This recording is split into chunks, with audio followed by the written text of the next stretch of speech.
तो आज हमारे पास निवेश की दुनिया की एक बड़ी ही दिलचस्प किताब है। नाम है the little black book of investment secrets. इसका दावा बड़ा सीधा साधा है, मतलब दशकों के जो सफल निवेशक रहे हैं उनके तजुर्बे को निचोड़कर वो बातें निकालना जो एक आम इंसान के काम आ सके। और अच्छी बात यह है कि ये कोई रातों रात करोड़पति बनने वाली स्कीम नहीं है। ये उन ठोस बुनियादी सिद्धांतों की बात करती है जो हमेशा काम आते हैं, चाहे बाजार ऊपर जाए या नीचे। हम यहाँ किसी खास स्टॉक की सलाह नहीं दे रहे, बल्कि उस सोच और तरीके पर बात कर रहे हैं जो एक समझदार निवेशक बनने में मदद करता है। तो मतलब आज हम एक तरह से निवेश का एक मेंटल मॉडल बनाने की कोशिश करेंगे। किताब में कुछ बड़े दिलचस्प सवाल भी उठाए गए हैं, जैसे बिना रिस्क लिए निवेश कैसे किया जाए, या फिर वो कौन सा एक राज है जिसे अमीर निवेशक तो जानते हैं लेकिन ज्यादातर लोग उसे नजरअंदाज कर देते हैं। चलिए इन्हीं रहस्यों की तह तक चलते हैं। बिल्कुल, और शुरुआत सबसे जरूरी नियम से करते हैं जो वॉरेन बफेट भी कहते हैं। नियम नंबर 1, कभी पैसा मत गंवाना, और नियम नंबर 2, कभी नियम नंबर 1 मत भूलना। इसी सोच के साथ किताब में कुछ बहुत ही प्रैक्टिकल तरीके दिए गए हैं। हाँ, पोर्टर स्टैन्सबेरी के 3 नियम। पहला नियम है सिर्फ उन कंपनियों में निवेश करें जो अच्छा डिविडेंड देती हैं, कम से कम 3%, और जिनका डिविडेंड बढ़ाने का एक लंबा भरोसेमंद रिकॉर्ड हो। मुझे ये बात दिलचस्प लगी क्योंकि आजकल ज्यादातर लोग सिर्फ शेयर की कीमत बढ़ने पर ध्यान देते हैं, डिविडेंड पर नहीं। और यही फर्क है सट्टेबाजी और निवेश में। डिविडेंड देने वाली कंपनियां आमतौर पर स्थापित, मुनाफा कमाने वाली और अपने शेयर धारकों की परवाह करने वाली होती हैं। जब कोई कंपनी आपको अपने मुनाफे का हिस्सा नकद में दे रही है, तो इसका मतलब है कि उसका कारोबार वाकई में पैसा बना रहा है। यह आपको हवाई कंपनियों से दूर रखता है। और दूसरा नियम तो और भी ज्यादा बुनियादी लगता है, पर शायद सबसे ज्यादा नजरअंदाज किया जाता है। बिल्कुल, कि केवल उन कंपनियों में पैसा लगाएं जिनके कारोबार को आप आसानी से समझ सकते हैं। लेखक तो यहाँ तक कहते हैं कि अगर आप किसी कंपनी की 10K मतलब उसकी जो एनुअल रिपोर्ट होती है उसे पढ़ने में 1-2 घंटे नहीं बिता सकते, तो आपको अपनी जिंदगी भर की बचत का एक बड़ा हिस्सा उसमें नहीं लगाना चाहिए। ये एक तरह का फिल्टर है। अगर आपको समझ ही नहीं आ रहा कि कंपनी पैसा कैसे कमाती है, उसके सामने क्या खतरे हैं, तो आप असल में निवेश नहीं कर रहे, आप सिर्फ जुआ खेल रहे हैं। आप दूसरों की राय पर निर्भर हैं। समझ होने से आपको आत्मविश्वास मिलता है, खासकर तब जब बाजार में घबराहट का माहौल हो। सही बात है। और तीसरा नियम है कीमत का। शेयर तभी खरीदें जब वो बहुत आकर्षक कीमत पर मिल रहे हो, मतलब जब उनमें मार्जिन ऑफ सेफ्टी हो। ये शब्द सुनने में थोड़ा टेक्निकल लगता है, इसका असल जिंदगी में क्या मतलब है? इसका सीधा सा मतलब है 1 रुपए की चीज 50 पैसे में खरीदना। मान लीजिए एक कंपनी की असली कीमत उसकी सारी संपत्ति और कमाई के हिसाब से 100 रुपए प्रति शेयर है। अगर आप उसे 60 रुपए में खरीद पाते हैं, तो वो 40 रुपए आपका मार्जिन ऑफ सेफ्टी है। अगर आपसे विश्लेषण में कोई गलती भी हो गई या कंपनी के साथ कुछ बुरा भी हुआ, तो भी आपके नुकसान की गुंजाइश बहुत कम हो जाती है। ये एक सुरक्षा कवच जैसा है। ठीक है, तो ये 3 नियम तो एक मजबूत नींव की तरह लगते हैं, लेकिन नींव बनाने के बाद घर बनाने के लिए सही ढांचा भी तो खड़ा करना पड़ता है। किताब में एसेट एलोकेशन की बात की गई है कि ये स्टॉक चुनने से भी ज्यादा जरूरी है। ये बात मुझे थोड़ी हैरान करती है। ये ज्यादातर लोगों को हैरान करती है, लेकिन ये सच है। डॉक्टर स्टीव सुजुग्रूड के हवाले से किताब बताती है कि रिसर्च के मुताबिक आपके पोर्टफोलियो का 90% से ज्यादा रिटर्न इस बात से तय होता है कि आपने अपना पैसा अलग अलग एसेट्स जैसे स्टॉक, बॉन्ड और कैश में कैसे बांटा है। इस बात से नहीं कि आपने कौन सा चमत्कारी स्टॉक ढूंढ निकाला और कितना बॉन्ड में। एक बहुत ही मशहूर और आसान नियम है 100 माइनस आपकी उम्र। मान लीजिए किसी की उम्र 30 साल है, तो वो अपनी इन्वेस्टमेंट की रकम का 100 माइनस 30 यानी 70% शेयरों में लगा सकता है। अच्छा। और अगर किसी की उम्र 70 साल है, तो वो 30% शेयरों में लगाए। इसके पीछे का तर्क यह है कि युवा लोगों के पास नुकसान से उभरने के लिए ज्यादा समय होता है, इसलिए वो ज्यादा जोखिम ले सकते हैं। ये सुनने में तो अच्छा लगता है, पर क्या ये थोड़ा ज्यादा ही सरल नहीं है? हर किसी की जोखिम लेने की क्षमता तो अलग अलग होती है। बिल्कुल, और ये एक बहुत अच्छा पॉइंट है। ये नियम एक शुरुआती गाइडलाइन है, कोई पत्थर की लकीर नहीं, लेकिन ये आपको एक अनुशासित तरीके से सोचने पर मजबूर करता है। ज्यादातर लोग या तो बहुत डरपोक होते हैं या बहुत लालची। ये नियम एक संतुलन बनाने में मदद करता है। इसी से जुड़ा एक और नियम है जो शौकिया और पेशेवर निवेशक के बीच का फर्क दिखाता है। किसी एक स्टॉक में कितना पैसा लगाना चाहिए। हाँ, ये मैं पूछने ही वाली थी। अक्सर लोग सोचते हैं मैंने इस कंपनी के 100 शेयर खरीद लिए, लेकिन किताब कहती है कि ये सोचने का गलत तरीका है। एकदम गलत। पेशेवर निवेशक हमेशा अपने कुल पोर्टफोलियो के प्रतिशत में सोचते हैं। किताब का सुझाव है कि किसी भी एक स्टॉक में अपनी कुल निवेश की रकम का 4% से ज्यादा कभी ना लगाएं। सिर्फ 4%? हाँ, इसका गणित बहुत शक्तिशाली है।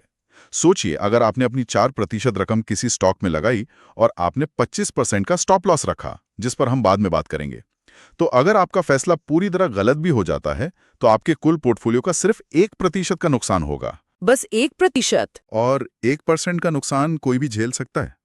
लेकिन अगर आपने 20% रकम एक ही स्टॉक में लगा दी तो एक गलत फैसला आपको खेल से बाहर कर सकता है। वाह, ये तो पूरी सोच ही बदल देता है।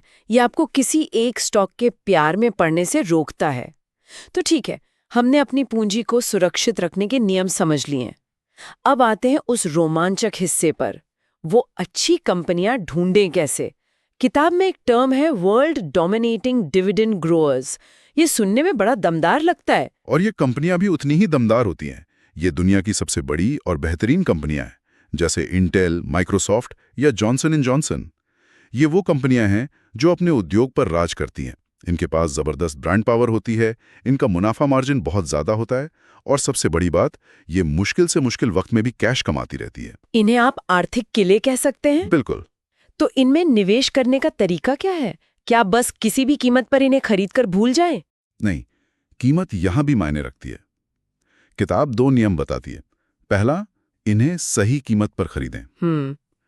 लेखक का सुझाव है कि जब ये बड़ी कंपनियां अपनी सालाना कमाई के 8 से 10 गुना पर मिल रही हों तो ये एक बेहतरीन सौदा होता है। और दूसरा और ज्यादा जरूरी नियम है, उन्हें उनके बढ़ते डिविडेंड के लिए खरीदें। मकसद सिर्फ शेयर की कीमत बढ़ने का इंतजार करना नहीं है। मकसद है कि हर साल मिलने वाले डिविडेंड से उसी कंपनी के और शेयर खरीदे जाएं, जिससे अगले साल और ज्यादा डिविडेंड मिले। और उस पैसे से और शेयर। हाँ, और ये एक स्नोबॉल की तरह है जो धीरे धीरे शुरू होता है और फिर बहुत बड़ा हो जाता है। इसी को एल्बर्ट आइंस्टीन ने दुनिया का 8वां अजूबा कहा था, कंपाउंडिंग। ये तो हुई बड़ी और जानी मानी कंपनियों की बात, लेकिन किताब का एक पूरा अध्याय मुझे बहुत दिलचस्प लगा, जहां नो रिस्क निवेश की बात की गई है। और इसमें 2 ऐसी कंपनियों की तुलना है जिनके बारे में शायद ज्यादातर लोगों ने सोचा भी नहीं होगा, ब्रिस्टल मायर्स और ब्लेयर कॉर्प। ये कहानी क्या सिखाती है? ये कहानी सिखाती है कि सतह के नीचे देखना कितना जरूरी है।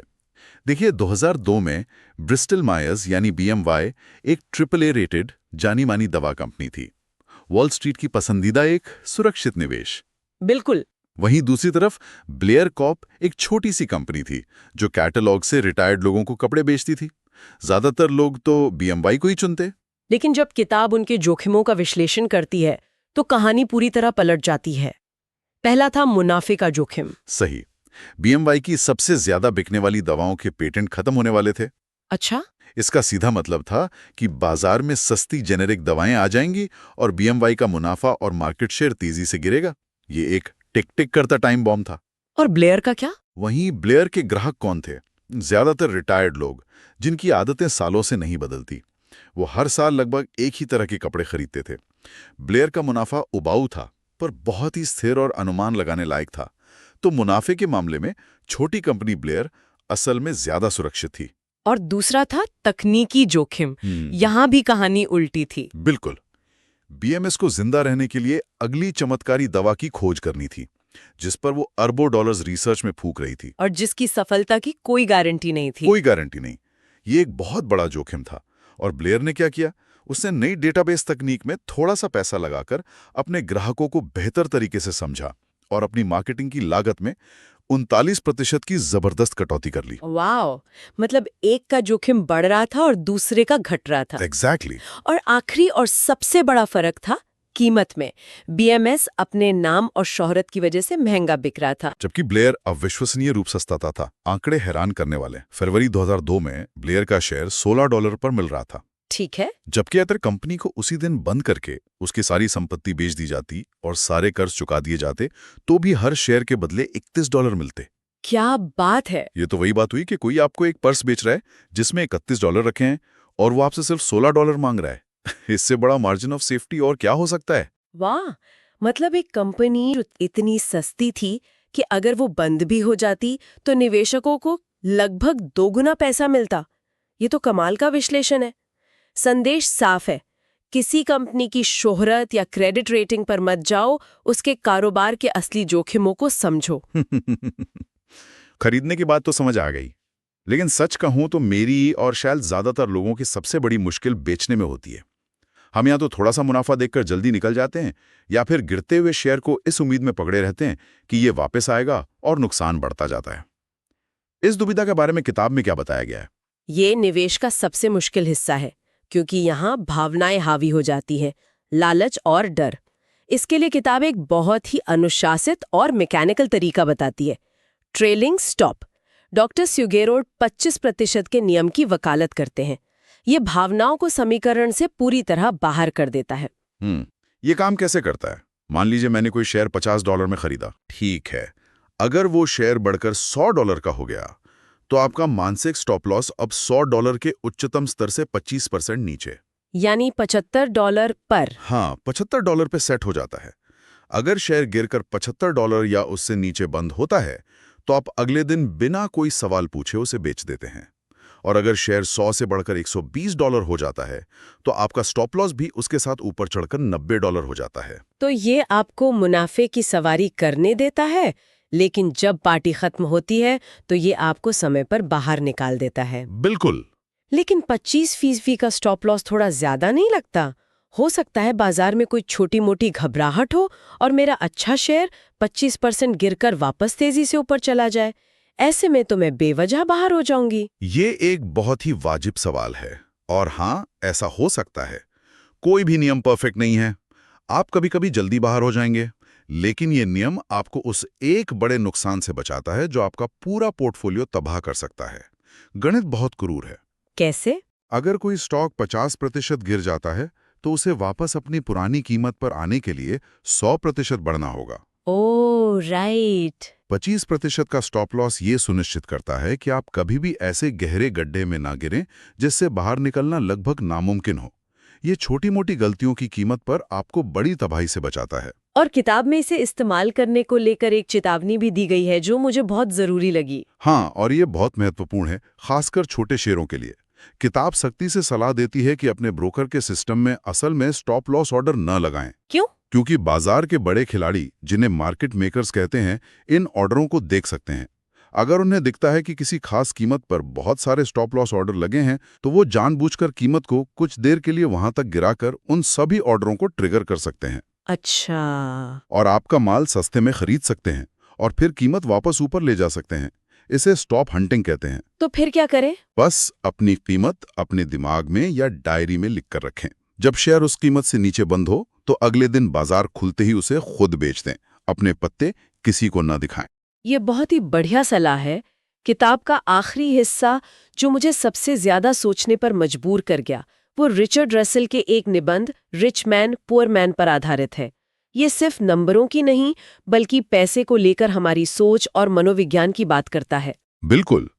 रसेल कहते हैं कि अमीर निवेशक का सबसे बड़ा फायदा उसकी कोई खास रणनीति या जानकारी नहीं है। उसका सबसे बड़ा फायदा यह है कि उसे बाजार की जरूरत नहीं है। जरूरत नहीं है? इसका क्या मतलब?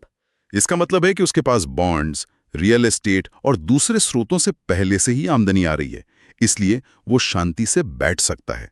वो महीनों, यहां तक कि सालों तक इंतजार कर सकता है, और केवल तभी निवेश करता है जब उसे कोई ऐसा मौका दिखे जो चिल्ला चिल्ला कर कह रहा हो कि मुझे खरीद लो। वो धैर्य रख सकता है। और इसके विपरीत एक आम निवेशक की मानसिकता कैसी होती है? आम निवेशक हमेशा दबाव में रहता है। उसे लगता है कि उसका पैसा हर समय काम पर लगा होना चाहिए। वो जल्दी अमीर बनना चाहता है। वो बाजार से हर हफ्ते, हर महीने कुछ करने की उम्मीद करता है, और इसी बेचैनी में वो अक्सर गलत समय पर गलत